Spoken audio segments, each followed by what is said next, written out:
Most people who leave a narcissist spend months thinking about how to make them pay.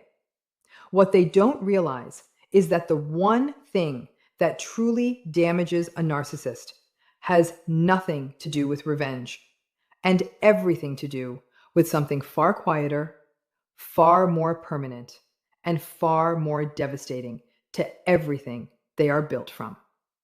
There is a particular kind of pain that the narcissistic personality structure is uniquely, almost exquisitely vulnerable to. And it is not the pain of being confronted. It is not the pain of being exposed, argued with, publicly contradicted, or dramatically rejected. All of those experiences, however unpleasant their surface presentation, share a quality that the narcissist's internal system can work with. They all confirm something fundamental: that the narcissist matters enough to provoke a strong response, that they occupy enough psychological real estate in another person's life to generate heat, energy, and emotional investment. What the narcissist cannot work with, what their psychological architecture has no reliable mechanism for processing, is irrelevance. Not anger, not hatred, not the dramatic declaration of never wanting to see them again, which still carries the emotional charge of someone who is deeply affected, but the specific, quiet, undramatic experience of simply no longer registering as significant in someone's internal world, of being thought about neither with warmth nor with bitterness, of existing in another person's daily psychological life as nothing in particular. What most people don't realize is how completely the narcissist's entire sense of self depends on occupying significant space in the minds of the people they have touched. Not necessarily positive space. Negative attention, conflict, and emotional distress serve the same fundamental function as admiration and affection. All of it confirms the same thing: that they are significant, that they have impact, that their existence registers in the experience of others with enough force to produce a reaction. This is where the irrelevance wound cuts deepest, because it doesn't attack the narcissist's image, their reputation, or their narrative. It attacks the foundational assumption beneath all of those things: the assumption that they matter enough to be affected by. Pay attention to what this reveals about the common impulse toward revenge.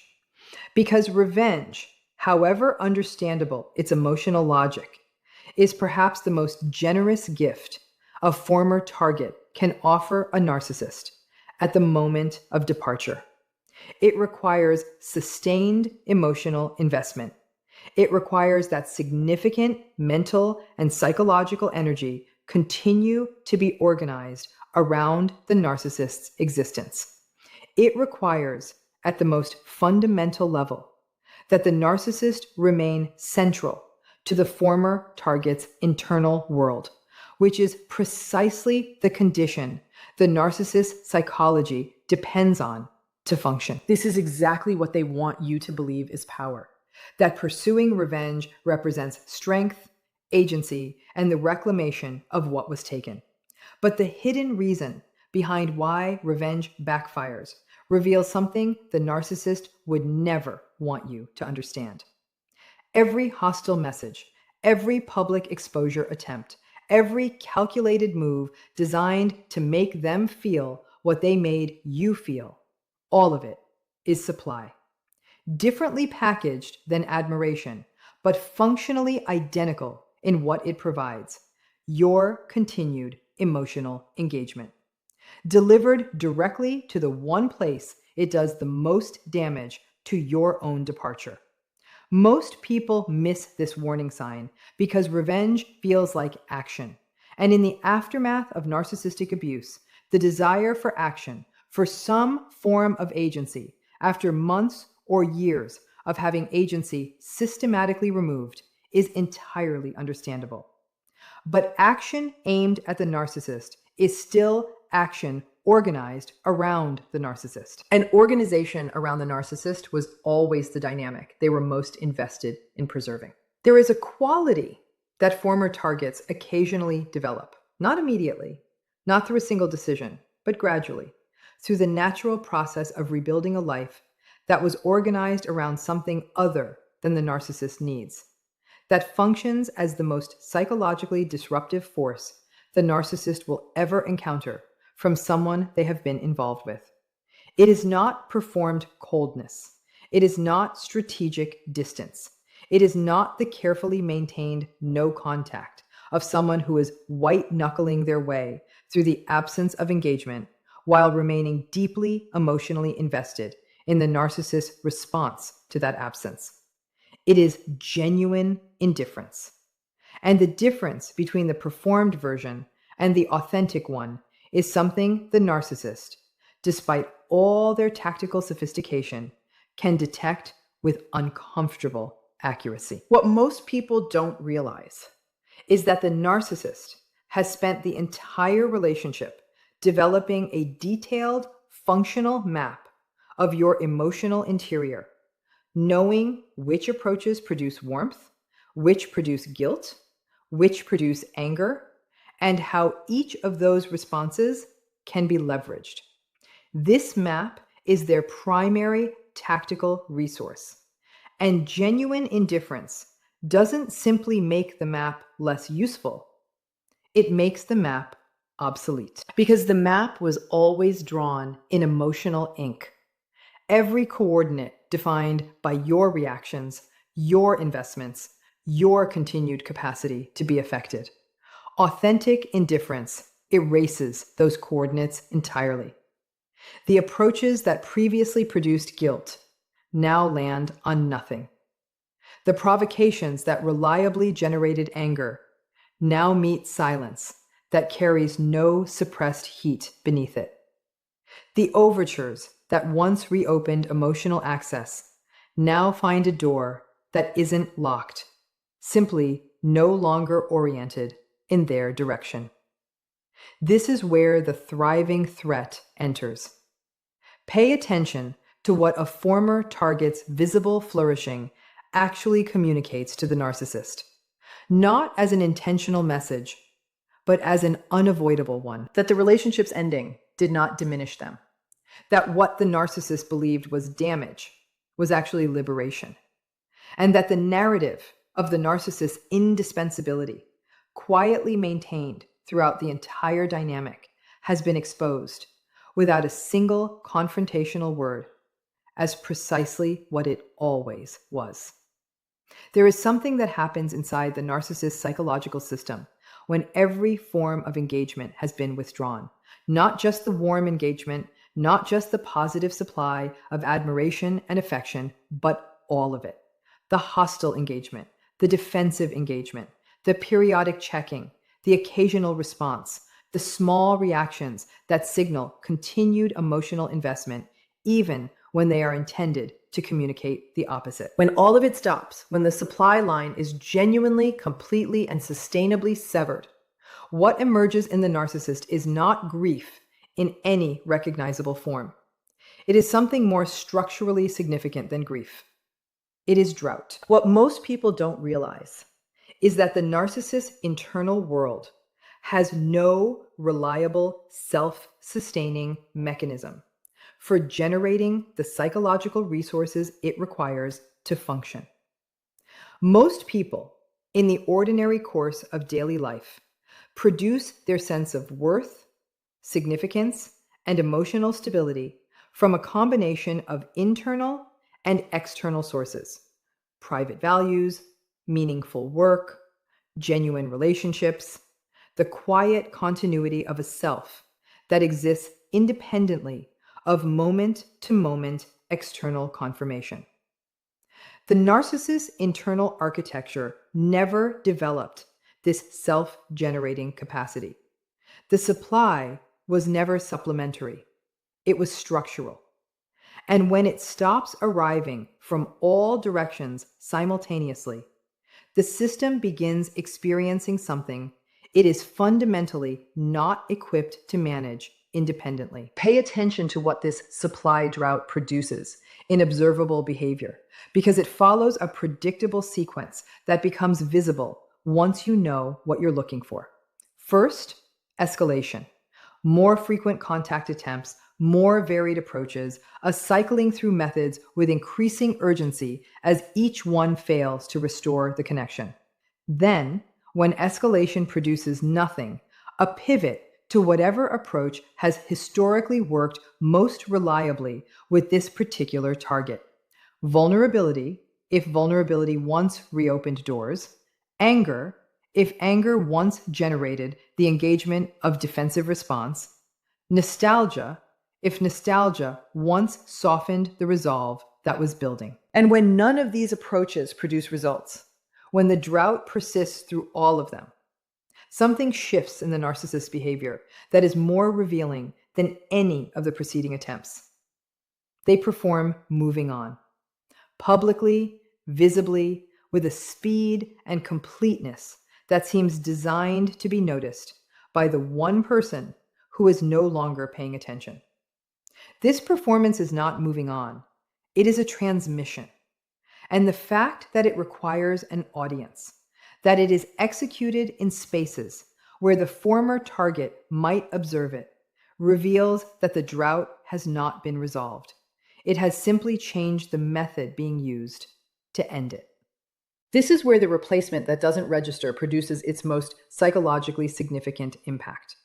Because at some point in this sequence, the narcissist encounters a reality that revenge could never create and confrontation could never deliver. The discovery that the former target has genuinely rebuilt, not as a performance of recovery designed to provoke a reaction, not as a strategic display of happiness calculated to communicate something to the narcissist, but as the quiet, authentic result of a life that reorganized itself around its own center rather than around the narcissist's gravitational pull. The hidden reason behind why this is so devastating to the narcissist connects to the foundational belief that their personality structure depends on, the belief that their impact on people is permanent, that what they created in the relationship, whatever its nature, left a mark that continues to organize the former target's experience long after the relationship ended. This belief serves a crucial function. It maintains the narcissist's sense of significance in the absence of active supply. Even without current engagement, they can locate themselves in the former target's ongoing emotional life, as a presence felt in the difficulty of moving on, in the comparison of new relationships to the old, in the way the experience of the relationship continues to cast its shadow forward. The former target, who genuinely rebuilds, dismantles this belief without a single confrontational act. Their thriving is not a message to the narcissist, but it is received as one, a message that cuts through every defensive reframe, every narrative revision, every superiority performance that the narcissist has deployed in the aftermath. It communicates quietly and irrefutably that the impact was not permanent, that the shadow did not extend as far as the narcissist needed it to, that the person they were certain remained organized around their existence has simply and completely become organized around something else entirely. Most people miss this warning sign, or rather, most people don't realize that their own genuine recovery is simultaneously the most psychologically disruptive thing they could ever produce in the narcissist who harmed them. Not because it was designed to be, but because the narcissist's system registers it as exactly what it is. Evidence that they were not, in the end, as indispensable as they required themselves to be. When you examine the complete picture, the irrelevance wound that cuts deeper than any confrontation, the way revenge restores exactly what departure was designed to remove, the tactical dismantling that genuine indifference produces, the supply drought that no internal resource can independently resolve, the memory distortion that activates when re engagement permanently fails, and the quiet devastation of an ending so complete it left nothing to negotiate. What emerges is a portrait of a psychological system that was always far more fragile than its performance suggested. This is the hidden reason that the one thing hurting a narcissist more than revenge has nothing to do with retaliation and everything to do with removal. Complete, authentic, undramatic removal.